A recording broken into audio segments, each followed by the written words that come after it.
Sri Lanka's parliament has rejected an investigation by the UN human rights body into alleged crimes during the final stages of violent nation's civil war that ended in 2009.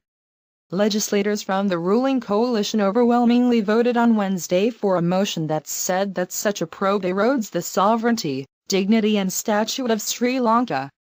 The motion was approved by 144 votes in the 225-member parliament. An ethnic minority Tamil party voted against the motion.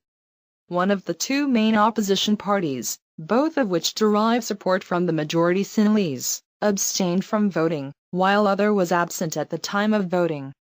The probe by the UN High Commissioner for Human Rights comes after a US-sponsored resolution was approved by the UN Human Rights Council in March. The refusal of Sri Lanka's parliament, however, is not binding on the investigation that was prompted by allegations of serious human rights violations, especially in the final months of the fighting. Defeat of Tamil rebels.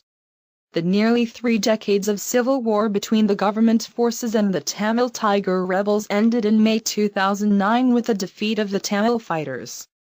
According to initial UN estimates, between 80,000 and 100,000 people were killed in the conflict. A later UN report suggested that as many as 40,000 ethnic Tamil civilians may have been killed in the last months of the fighting alone. The government disputes that figure. Last week, the UN High Commissioner for Human Rights, Navi Pillai, named a panel to probe allegations of war atrocities. Sri Lanka's Foreign Minister Gamini Lakshman Peiris has earlier said the government will not cooperate with the UN probe. 298.